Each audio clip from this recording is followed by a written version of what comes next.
Check out My Expression, greeting cards that will crack you up. Something new, fresh, and original. Use the exclusive code ROCKY from now till December 16th to receive 15% off when you buy any 2 items in the shop. Get excited and shop myexpression.com today. That's my EGGSPRESSION.com. Mountain Mama Magic is a holistic health company specializing in long-distance Reiki, chakra candle making, and other spiritual health products. All candles are 100% soy and scented with clean fragrances, made with essential oils, and free of harsh chemicals. Visit the website Mountain Mama Magic, magic spelled MAGICK.com, and use the code ROCKY to get free shipping on all your orders. That's Mountain Mama Magic, magic spelled MAGICK.com, and use the code ROCKY to get free shipping on all orders from now till January 6th.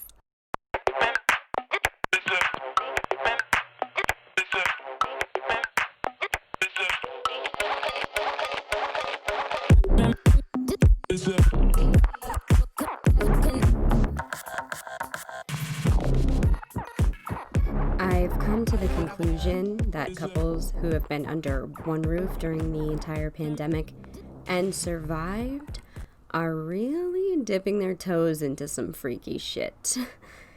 And I know this because my couch, my television, and I are in a throuple.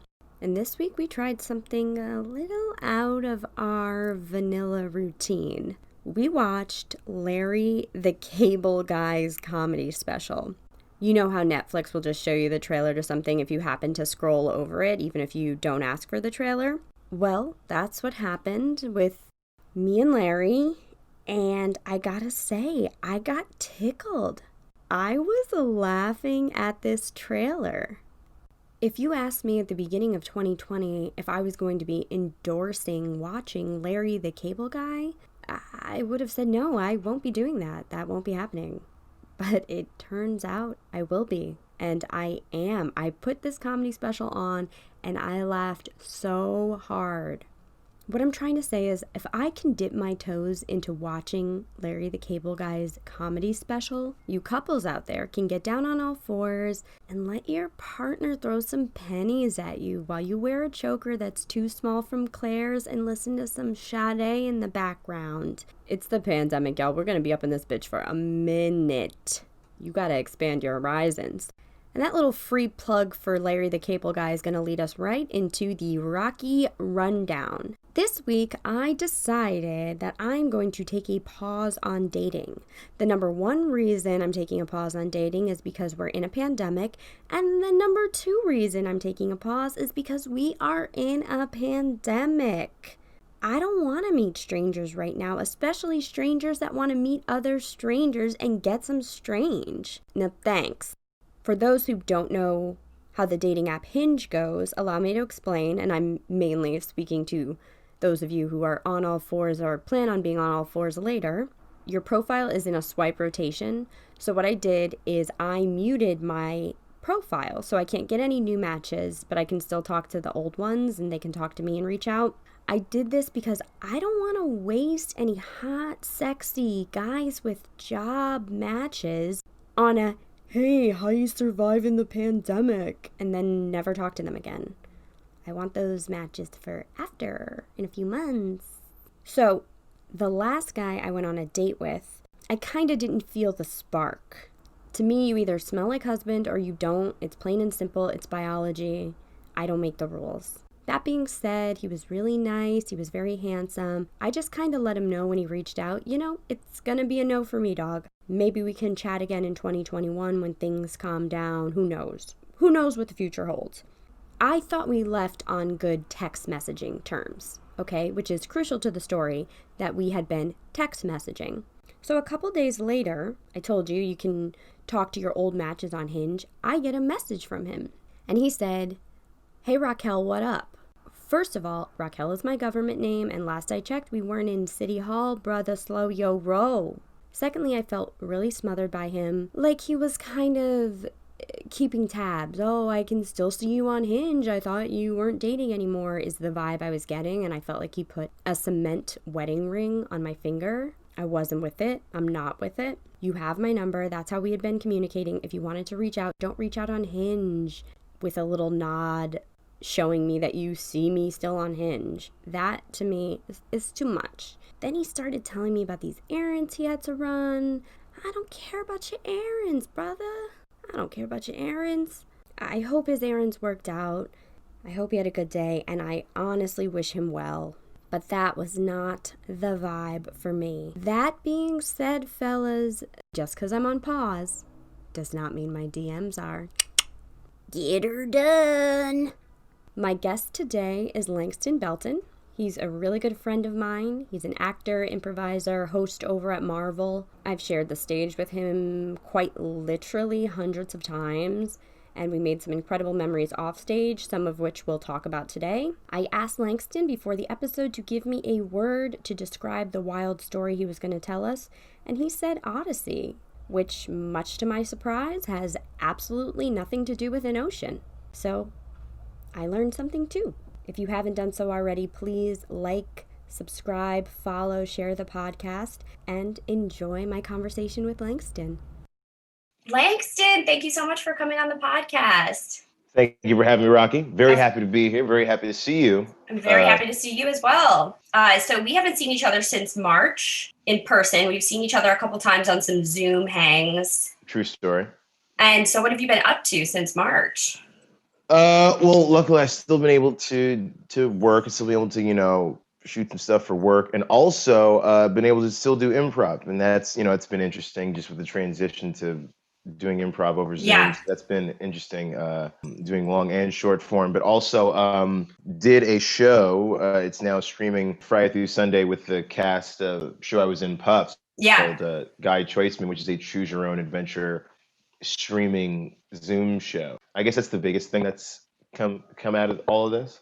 Now, is that kind of, when you say choose your own adventure, is that like the Goosebumps series Choose Your Own Adventure when it was scary, or is it funny stuff? Well, it's fun. I mean, it's ridiculous. It's Okay. it's very it can get scary. It can be very funny. It can be very scary. It can be very. I mean, there are Matt Cox, who wrote it, who also wrote Puffs, the show I was in. He really created a really intricate web for you to take Guy Choiceman, who I play Guy Choiceman, through. It gets pretty crazy, and you choose with an audience live, so you are actively seeing what you are choosing, and you are doing it with strangers, which is pretty fun.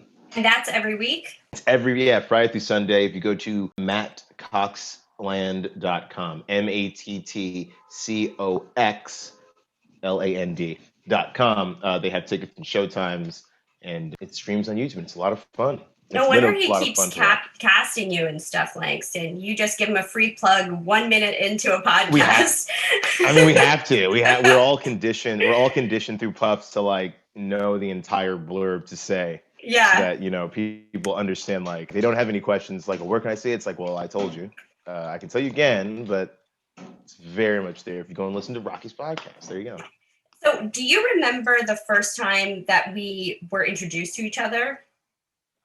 I don't, which is I always take as a good sign. I always take as a good sign when I can't remember when I didn't know somebody. So. Oh, that is a good sign. Well, yeah. I will say I don't look at it as a good or bad sign, because I do remember the moment we became friends. Oh, really? Okay. Yes. I'm excited about this. Okay, here we go. So we were at Pioneers. It was when I got placed on Devo. So it was the first main stage. Devo, yes. Mm-hmm. It was the first main stage team. And you had already been on a main stage team. And we kind of acknowledged that we've seen each other around. But I felt like you were kind of giving me a nod of acceptance, because you had already been on a main stage team. And you're like, oh, great. Nice to meet you. And it was, and then we drank all night. No, yeah, that actually does ring a bell now, because I remember Diva. I remember that generation of Pit House teams, and Diva was a hell of a team. Diva was, I remember, the talk of the town. My goodness, yeah, it was a great pleasure to be on that team. Oh, that is it. Yeah, now it's kind of a while ago. I'm yeah, we were just kids. True, in the game, in the improv game, as it were. Yes. You remember your 20s? No. No, I don't. Right. I don't remember. I can't even tell you what was getting into. No, can't even tell you what I was getting into in my 20s. It's very strange. Very strange. Dude, no, I don't remember my 20s. Wow. What a sobering question. The Do good you remember news your is 20s? you still look like you're in your 20s. Oh, it's very nice of you to say. You know what I mean? So you can The still. other shoe has not come cascading down. No. When you wake up one day, you're gonna wake up one day and look 67. But for now, you can pass for a soft 26, 27. Oh, it's very nice. Thank you. You're welcome. I don't know. I don't know how old I'm a bad judge of age. I'm a terrible judge of age and everything. I am just. As soon as like, how old do you think I look? I'm like, shut up. Yeah, don't ask me that. How old you are? It makes you want to like throw a drink in someone's face, and I'm like, oh, how old are you? How old do you think I am? I think you're old enough to get punched in the face if you're acting like this. That's usually what I say. I think people, women and men, I won't limit it just to women. I think people think that's a flirty question. How old do you think I am?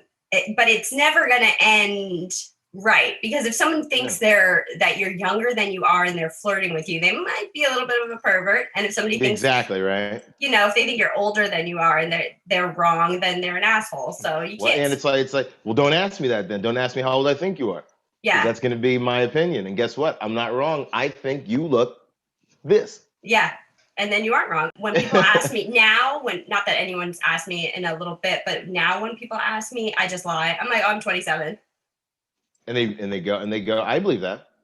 Thank you so much, Langston. That means my anti-aging creep. We could be in a 27-year-old club together. We look so good. A couple days ago, I asked you to give me a word to describe the story you're going to tell us about this wild night that you had. And the word you gave me was Odyssey. So I came up with a couple predictions about what the story could be about. Okay. Maybe like a deep sea adventure, because isn't Odyssey? Odyssey is something with the sea, right? No, the it's sea. Not? No, Odyssey is just a long journey. The Odyssey, the Iliad, it's a long. What's the Odyssey about then? It's not about adventure at sea. It's a lot about a lot of things. The Odyssey is like a massively long story. It's about Iliad. Oh, I'm so bad with this stuff. I used to have this in the back of my head. No, it wasn't. The story is an Odyssey because it just does not stop. It just did not. It is an Odyssey. It just did not. Every single time we thought that this particular night was over, there would be something else to continue said night into insanity. All right, well, hit us. Okay, so this story takes place back when I was in college. And also, speaking of meeting people for the first time, this is the first time I met our mutual friend, one of my best friends, Nick Carrillo, for the first time. So it was an Odyssey because on the Odyssey you meet various people and they become a part of your party and you are joining this journey, and that was what happened with us. And we were in a production of West Side Story, which was strange because I had never done a musical before. But we were all bonding. He had come from from Santa Fe, New Mexico, with a bunch of his college mates. And I was up in John Jay College, and I had gone to John Jay. I didn't go there anymore, but I was still hanging out and doing shows, and as you might get to this in your story, but were you a shark or a jet? Oh no, yeah, I was a jet. Was he a shark or a jet? He was a shark. I knew it. I was gonna guess that he was a shark. It was bad. It was bad because the sharks, they weren't all like together. A lot of them were students, so a lot of them hadn't really done musicals before. And the jets were all. I mean, there was a lot of musical. I was the only black person on the jets, but they were all like musical theater guys. So I learned from them, and they were like, "Oh, let's learn how to do this," and they were all great. Like we nailed all of our stuff, and the poor sharks and Nick, who has extensive theater experience, was trying to tell them what to do, and they wouldn't listen to him. He was trying to be that guy in the cast that's like, guys. But he was like, "You gotta focus. Like you're not doing this correctly." And they're like, "No, we don't understand music." He goes, "Listen, just follow me. Watch what I'm doing." And you will get it. And they would not listen to him, and they would always screw up, and he was so frustrated. We still had a good time. Like, it was still a fun time. It was a party cast. It was a cast. We all did get along for the most part, even though, during production, there was frustrations. Afterwards, we'd all hang out, and it was fun, and we always made jokes, and there was so many different characters. Is there anything better than when you're in a play than to be in a play with people who love to rage? It's great. It's great. I mean, it's great. Until the next day, and then you have to go back to rehearsal, and then it's like, oh, why did we do that last night? Yeah, we're gonna do it again tonight, and you are. I do love when a cast just loves when everyone in the cast is like, all right, rehearsal's done, so where are we going? Not even eat, like drinks.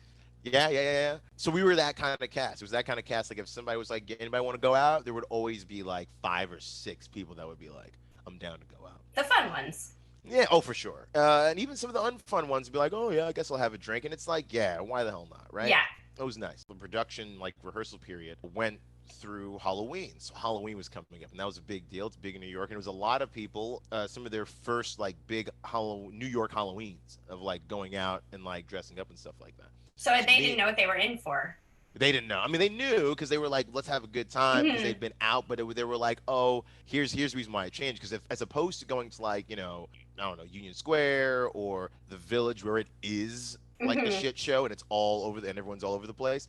This Halloween, as me and Nick decided, hey, let's do a joint costume. We decided to go as Crockett and Tubbs. It was fantastic. Who are Crockett and Tubbs? Have you ever seen Miami Vice? You know the show Miami Vice? No, I know those costumes, but I've never seen Miami Vice. So Crockett is the white gentleman, and Tubbs, Ricardo Tubbs, is the black gentleman. That's Got all it. you need. It's Crockett and Tubbs. Miami Vice, very good show, really really good show that everyone's been on. Every actor that you see now has been on an episode of Miami Vice, from Ben Stiller to Liam Neeson. What about Amy Adams? You know what? Probably. Like legit, if you go back and look at Miami Vice, every episode has one person you're like, get the fuck out of here. You were on this show. Yeah, Liam Neeson plays an undercover cop that goes too deep and like loses his cover. There's like Bill Paxton. Everyone's been on that show. Go watch Miami Vice. Another free plug. I'm never gonna watch it. Why not? It's so dope. I'm never gonna watch it. It's so dope. It's so good. It's good crime drama in the 80s. Everyone's sexy and it's warm all the time. So if you don't know the traditional Crockett and Tubbs, so Crockett was very famous in the 80s for rolling up the blazer sleeves and wearing the white pants and white blazer with the light, like kind of electric blue T-shirt underneath. Got it. That was the look of this particular narcotics detective. And Tubbs was just like, he was a New York detective. He came to Miami looking for his brother who'd been murdered. He ends up somehow just becoming a member of the Miami PD, and they're like, "Hey, you came here and violated your jurisdiction. Join our police force." Right. So they both had suits on, and Tubbs was like, the big collar on the outside, big old gold chain. He was always sweaty, Jerry curl. He had a music album. They both did actually. On the show or in real life? In real life, they both have like 2 singles that, if the music videos are both 2 of the greatest 80s things ever. Okay. You gotta look. So that I might listen to. You'll love the songs. "Heartbeat" by Don Johnson, and "Just the Way I Planned It" by Philip Michael Thomas. I think Philip Michael Thomas is the guy that plays Ricardo Tubbs. But he was sweaty all the time and like had Jerry curls and shit. So I couldn't have Jerry curls, but I like grew my hair out just a little bit, and it was nice. And I had like a brown suit, a big collar black shirt with a gold chain, like a thin chain. We looked great. And Nick got this ridiculous wig. It was fantastic. And our friend Eric was another friend of ours, and Eric was a big guy. Like Eric was like not like heavies and like corpulent or round or cherub, but he was just like a massive like wall of a dude. Looked like Superman. Like he just 6'1", wide, like what everyone thought like leading male Broadway actors looked like in like the early 2000s. Just a big dude that could look like Beast essentially. Yeah. So he was like, I don't know if I'm gonna go. I'm gonna go, and this is crucial because if he doesn't go, we don't make it through this night. And we're like, you gotta go, you gotta find something. He goes, I don't know, I don't like really dress up all the time, And so we finally like we were like, come on, do it. Now, this Halloween, not only is it going to be a Halloween party, but the stage manager of our show, we'll call her Betty, because she dressed as Betty Boop for Halloween. So and it was a fancy. She looked incredibly like Betty Boop. Like she had the wig and the dress, like looked perfect. It was an awesome costume. Also, if it wasn't a costume, she would have been at home in any speakeasy in New York City. So Betty is like, I'm going to hold this birthday party. It was at this bar that is no longer around called Vintage. It was a martini bar. It was amazing. It was down in Midtown. It was really, really nice. And we had gotten the whole back room. So we are all going out. Betty Boop, other people show up. One of Nick's roommates goes as like a prostitute that we arrested. So she had like the smeared mascara, and she had like a handcuff with like one off, and she had put like a bobby pin in it, like she had picked it. She had like a garter belt with like a fake like pistol in it. She looked like a lady of the night in the 80s. 80s tough chick that like on the street. So she is who I would have been had I been friends with you and Nick in college. If you wanted to be, that was her idea. She was like, "Oh, you know what I should be?" We were like, "What?" She was like, "I should be like a girl you've ever." I was like, "Oh, to be fair, that is pretty funny." But she was like, "We were like, don't make it so that like don't walk around in handcuffs." Like she's like, "Oh no, I'll do that, and I'll like have the handcuff hanging off, like I escaped. And I'm like, yeah. To be fair, we'd be like, just come hang out with us because we're Miami cops. Apparently, Yeah. that's what happened. So it was fun. Eric shows up. He comes in. He dresses as a boxer. He got like a black eye makeup to make himself, theater. So he knew how to do that, make himself. So he's rocking, and it's great, and it's fantastic. And it's a martini bar. So now every one of these drinks that everyone is getting is a martini. Is a martini, and it's serious martinis. These are serious martinis. Like I kept having Vespers, which is the James Bond martini, but it's a serious. You can't have 3 of them. You can only have like 2, and then move back to beer because it's just too strong. Even if I'm having a good time, I won't remember it. I won't be standing up for it. It'll be miserable. It won't be a good time tomorrow either. I know. No. Yeah. Oh no, good heavens. We're all going. This is all going down, and she is, it's her birthday, so she's getting bought drinks, and and she's of course having the best time of her life, right? Absolutely. The night goes on. Of course, it comes to the fateful point. Here's the thing: the story's not just about the night out; it's about what happens after. But the night out leads to, and what the real night out is. The night out is never the night when you actually go to someone's birthday party. It's whatever happens after that birthday party. Yeah. If it ends early enough. When you should be headed home. Absolutely. And she's our stage manager. It's not like it's not like an actor in the show, an actress in the show that like, oh, they're sick, we have understudies, somebody could fill in for them. She is the stage manager, and she was a bomb-ass stage manager. Was on it, gave out notes. She knew my name before I knew who she was. When we were waiting at the elevator, she knew who I was, and she was like, oh, Langston. And I go, who are you? She goes, oh, I'm Betty, your stage manager. And I was like, awesome, that's amazing. I'm actually really glad to hear that because honestly, wasn't expecting Betty to be likable when you said she was a stage manager. I have no problem with stage managers in general, but over the course of my acting career, stage managers have always had a problem with me. I don't know. You can see that. Because stage managers give you a lot of edicts of like, you have to do this. And I can imagine you're like, I don't know if I have to. I don't know if I have to. And even I'd be like, Becca, do we have to do this? And she's like, well, because of this, and this. And I go, well, I can't. I don't have the time, nor the energy, nor the bandwidth, or intelligence to argue with you. She was also, incredibly attractive woman, like incredibly like smoke show stage manager. Just the coolest girl in the world, like super cool, love to drink, love to hang out, and like was the hard stage manager, could be like hard, but was not like that all the time. Like she was a stage manager, she's like, I gotta be like that. And she would like give you digs afterwards because of course she's dealing with all of us fucking idiots actors who are like she's trying to corral. So the night comes, it's nearing its end, and of course Betty, 3 sheets to the wind, all the sheets to the wind, a whole mattress to the wind, naturally so, because it's her birthday. Some other friends wanted to put her in a cab, and Nick, Eric, and myself were like, you can't do that. You will never see this girl again. You can't put her in a cab. But they were from, believe they were either from the Midwest. They were not from town. So they, in their minds, put her in a taxi, cab will get her home, she'll get out and go. And I was like, she cannot move. Like, she's out. She was at that point linked. Like, she's out, like, almost near unresponsive. So we are like, you know what? Nick, Eric, and myself are like, you know what? We will get her home. The 3 of us, we held it well. We, like, drank, but we're not, like, lit to pieces. By no means blackout. We're definitely, like, end of the night drunk. But, like, we'll get her home. The 3 of us, we'll get a cab together. We'll get her uptown. And then we'll just all go our separate ways. We'll all just get home. As long as we get her home, we'll be okay. You can get home, of course. Yeah, we'll be okay. It's much, much different for us to be like out in the universe than it is for some woman dressed as Betty Boop, like authentically like Betty Boop, to be out and about, like unresponsive. Yeah, of course. All the horror scenarios are going through in our mind. Like, you just can't put her in a cab. So now we get this young lady outside. It is not cold.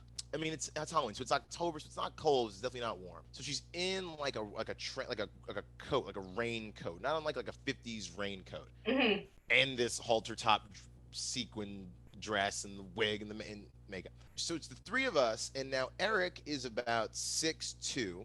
I'm about 5'11", and Nick is like 5'5", 5'4", 5'5". So it really is like a cascading cell phone coverage. Yeah. Like, you guys look like Russian dolls next to each other. We sure do.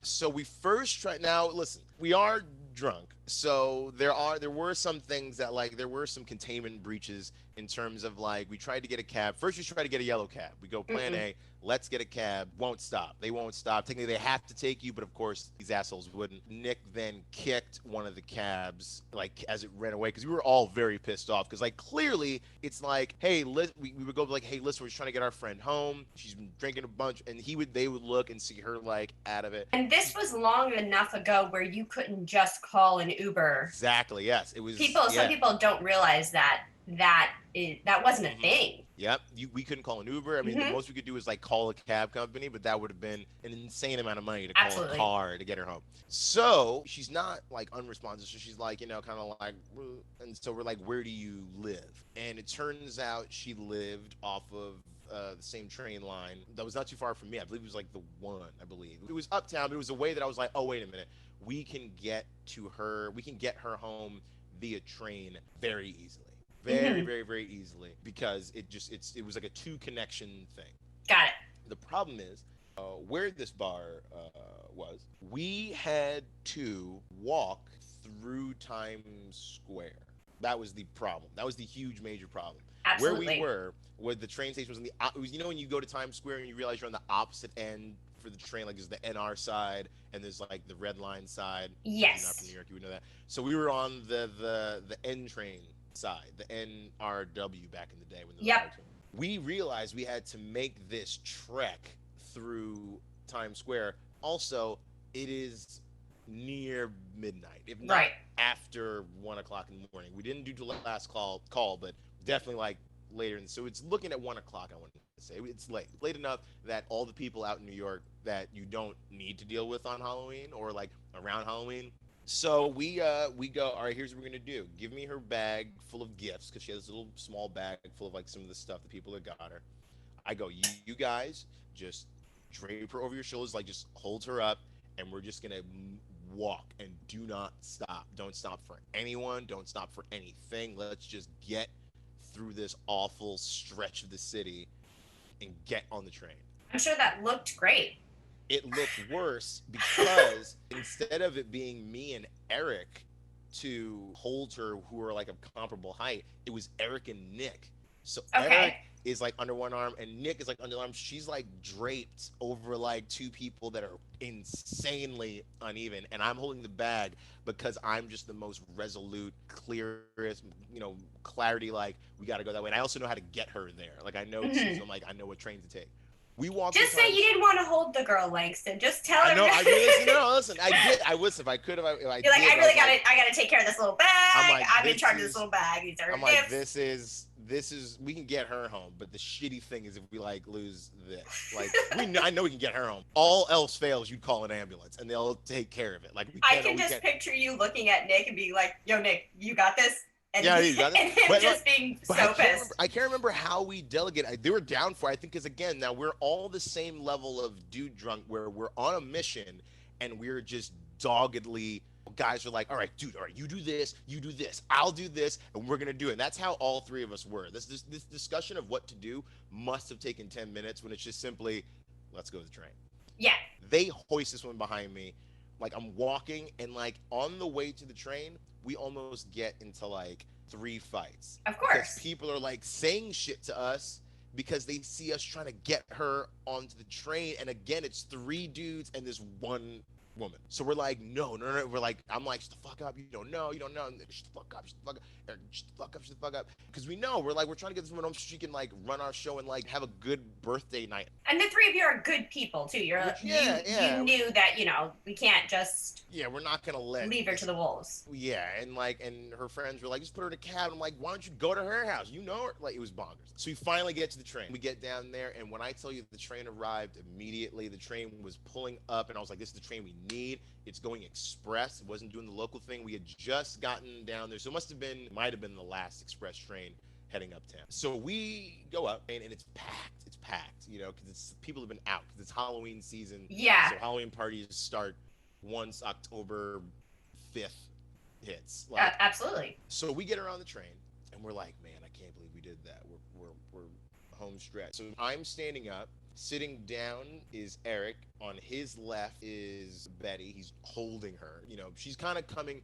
around because she's kind of like it's like been enough time. She's kind of just like, ooh. Her body's still in transit. Yeah, it's still there. So me and Nick are like standing up. Oof, I cannot believe we did this. Cannot believe we pulled this off.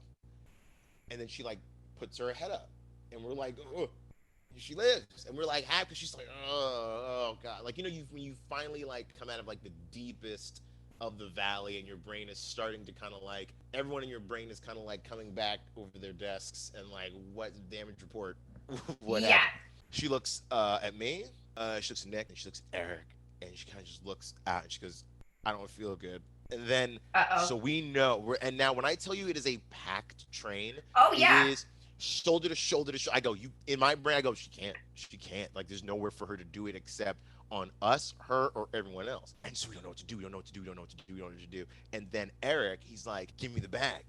Give me her gift bag. And I'm like, we're not going to give you let's take the gifts out first. Me and Nick start taking out the gifts, and we're looking at each gift, because again, we are still drunk. Don't think that we're just like three sober. We're still like, we're looking at each gift like, who got her this? This is so nice. This is dope. Like, this is a cool little thing. And Eric's like, give me the fucking bag right now, you two idiots. And we're like, you're absolutely right. Give her the bag. And it's like one of those small, shiny, laminated, thicker gift bags. Yeah, it's hefty. If you can't get wrapping paper, tissue paper, bag, it's in the bottom. He shoves her head into this bag, and she I've never seen it before. Stealth pukes into this bag and doesn't make a sound. Doesn't make a sound. It's just happening. We know it's happening. I'm sure someone else did. In my mind, I'm thinking like, nobody knows what's happening. But they absolutely did. Someone had to, because as we're getting up, we hit our stop, and I go, guys, we're here. We did it. We made it. We get up, holding the bag. Eric's holding the bag, and someone goes, excuse me, your bag is leaking. And we're like, and we like run out, and we throw it in the garbage. If you guys are looking to support a new Black Latinx business this holiday season, check out De La Vibes Boutique. They have everything from shirts to keychains to earrings, not to mention they are affordable, yes. And with my promo code Wild Nights, you're going to get 10% off your entire order. So check them out at De La Vibes Boutique on Instagram or delavibesboutique.com. And remember, use promo code Wild Nights for 10% off your entire order now till December 31st. That's promo code Wild Nights at delavibesboutique.com.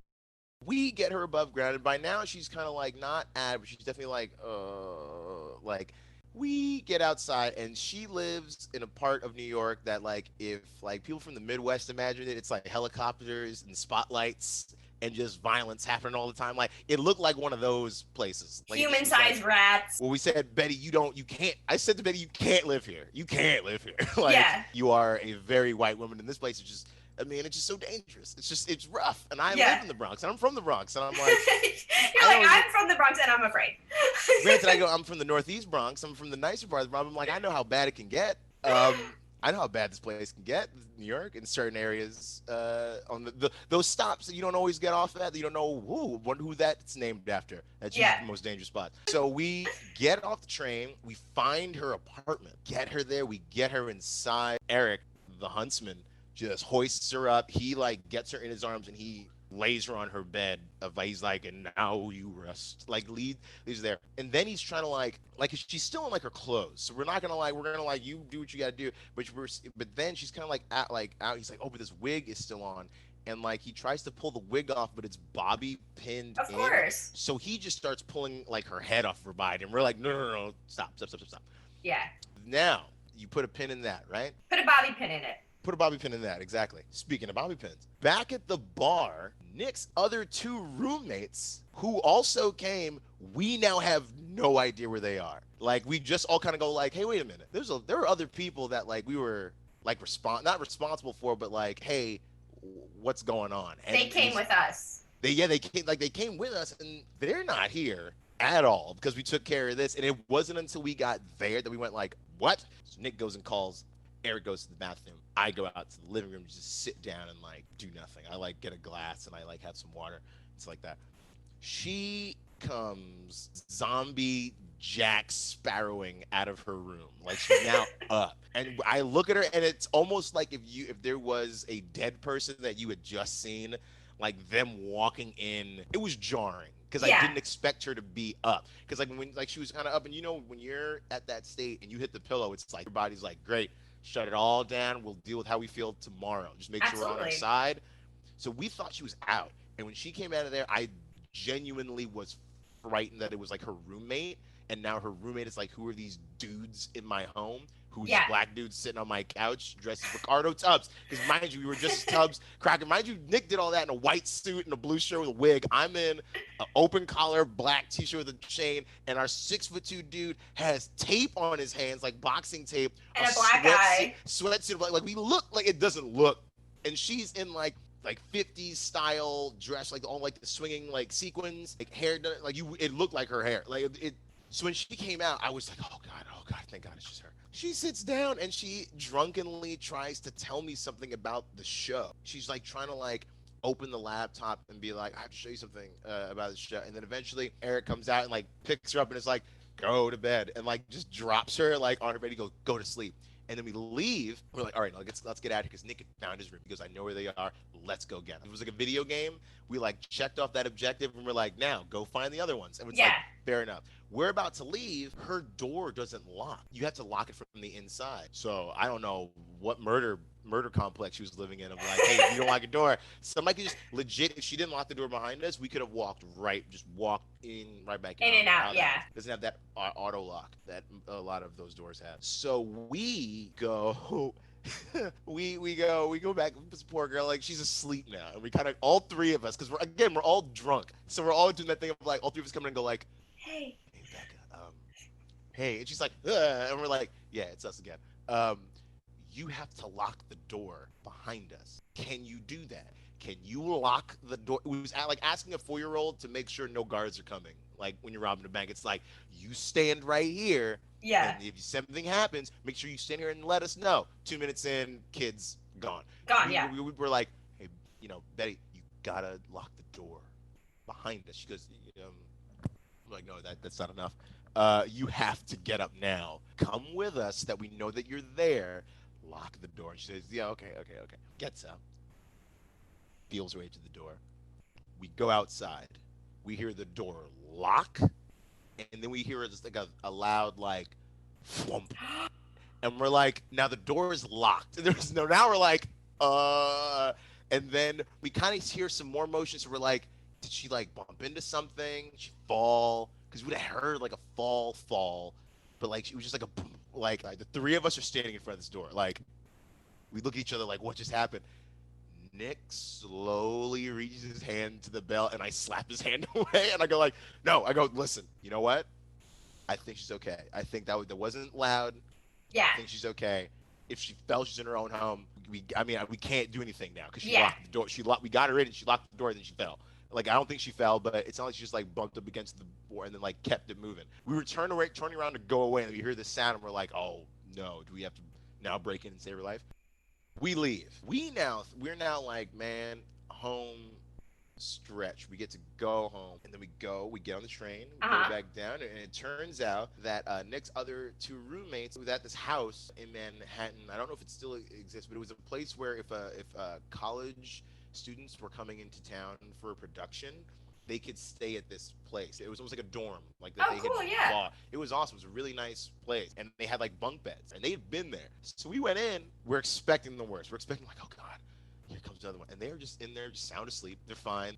We go like, man, I'm hungry. Really, I'm like actually hungry. Like I don't know how we're hungry at this point. Well, it's that late night drunk hungry. It was. So we went to TikTok Diner.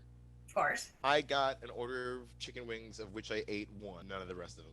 Nick ordered disco fries. Okay. Yeah. And this is why he was a shark. Exactly.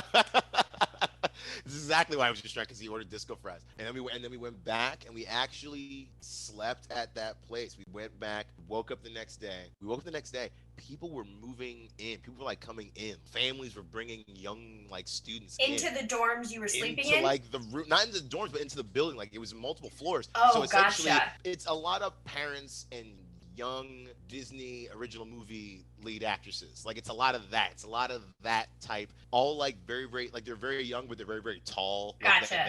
They're just like very like oh yeah, I'm from the Midwest and I'm yeah. here. to Broadway. I'm 6'1". They're moving. They're like bringing in. It's broad daylight now. It's sunny. You know, it's those days after a night like that. It's always the sunniest day it's ever been. Why is that? Because the universe knows. The universe knows. It was like, oh, you thought you had a good time, and it turns in the sun, and it's like, hit them. They should invent walk of shame glasses for the amount of walks I've done on the day after. They have sunglasses. You have huge sunglasses. You have like the perfect ones. Right. I guess you're right. You've taken care of it. You've taken care of that. You've made that invention. It's called big ass sunglasses. And I mastered my walk of shame glasses. Oh, absolutely. Yeah. But you never know it's shame. It's just a walk to most people. Until I open my mouth and tell them the entire story. It's like, what are you talking about? No, it wasn't walk of shame. We were seeing it the whole time. The next morning, Nick threw up in that house so loud. I was standing outside of the bathroom telling people nothing was wrong. Okay, great. That's how bad it was. And then we went outside, went to the local corner store. We each got like a Snapple. And then I was like, well, I'm gonna go. And Eric's like, yeah, I'm gonna go too. And Nick was like, yeah, I'm gonna go too. We were like, yeah, we're gonna be friends for a very long time, all three of us. And then, mind you, we had rehearsal that night. We had rehearsal that evening. We go home. Go back. Rehearsal's there. People start showing up. People that were there previous that last night. Everyone is kind of like, okay, where is she? Like, where is she? Because none of us took her home. She comes in. She looks, it's bad. She's just like, I'm a mess. I'm a mess. She's sitting there. So I come in and I sit there silently. Eric gets there and he doesn't say anything. We're almost like, don't say anything. Don't even make a big deal about it. Because we don't want to bring it up. We don't want to bring up all that stuff. Nick gets there, we sit there silently. And they're talking. Our director is talking to her. And she's like, da da da da da. And then Biddy goes, yeah, I don't even know how I got home. And the three of us all at the same time go, well, we'll tell you how you got home. And then we told the story. And that was our Odyssey. That was the Odyssey. That was me and Nick say we always say it's the greatest story ever told. It's ridiculous. Wow. It's my favorite. It was like the first night that I was like, one of the first few nights I was like, oh, right. We are poisoning ourselves. Like one of us, it was like a natural disaster. Like we would have had to made a tough choice. If there was like a wall of water behind us, it's like we're all drunk. We just like, I guess we just like lay down and hope it carries us to safety. Like it was a good one. It was the night that me and Nick became very good friends. It was the night that I realized that you do have to sometimes go that extra length, even though you don't want to. To get someone home, especially on a drunk night. Sometimes it does fall upon you. You don't want to do it. Of course not. You don't want to go to someone else's neighborhood and they're home, but you have to.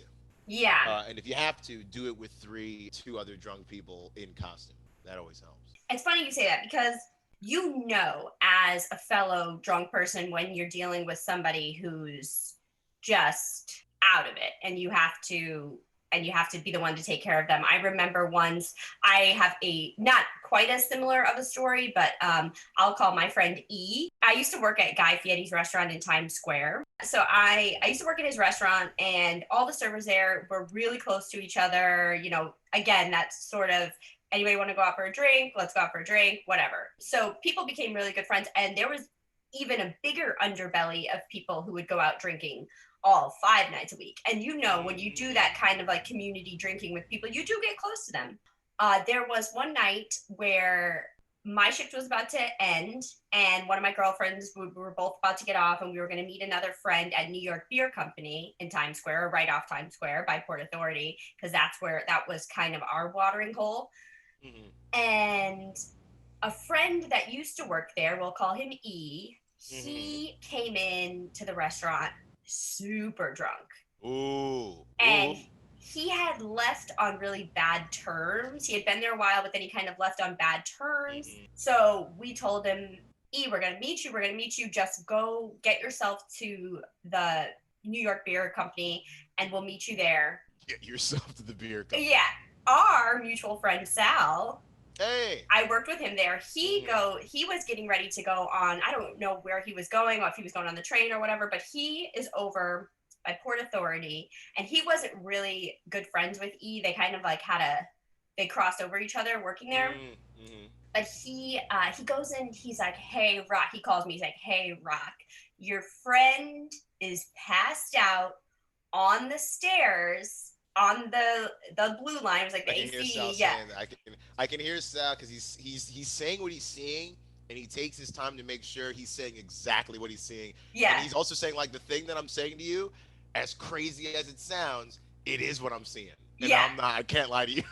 It's always you're like, yep, yeah, this is all true, isn't it? Yes. And he's like, your friend who was just like came to visit the restaurant. He's like, he's asleep on the stairs. It doesn't look like he has any possessions on him, and he is not coherent. So me and one of my other girlfriends, the one I was going to go out for drinks with, we get out of work, and we run to the corner, we go down to the subway, and sure enough, we see Sal sitting there. He's, standing with E. E's passed out. And we're like, okay, we gotta again get him in a cab. This is before Uber times, or if it wasn't before Uber, it was like just on the precipice of Uber existing. So we like try to get him in a cab, and we get him. Finally, we get him up. We're like, E, you gotta get up. You gotta get up. You've got to go back to your house. Like, you're not going out. You're tapped out. Another one of his friends, who he's still close friends with, meets us at the subway. We all four of us get him up, get him in a yellow cab. The other friend tells the cab driver where he's going, and then we see it go from 45th Street to the corner of 46th Street, and he just falls out of the cab. And the cab driver, opens, like, yep. He was a coherent, but it was like a jump fall out of the cab. Yeah. So the cab driver, we like run up to the corner. The cab driver's like, I'm not taking him. He's too drunk. I'm not taking him. He's too drunk. And now he starts fighting with the cab driver. And then we finally got him in a second cab, got him on his way. But yeah, of course you just want to get to the bar. Of course you want to say this person is an adult. They'll figure it out themselves. But you love people, and you don't want to ever be in that position. And you don't want to see somebody go out like that. So it's a lesson in taking the extra step to be a good person and get somebody help, get somebody home safe. But it's one of those things, like, it is the responsibility. It is also the last straw drawn, because sometimes it's cool. Sometimes you have to get someone home that you're like, I want to get this person home. Of course. Sometimes you're dealt with someone and you're like, I can't. I don't want to.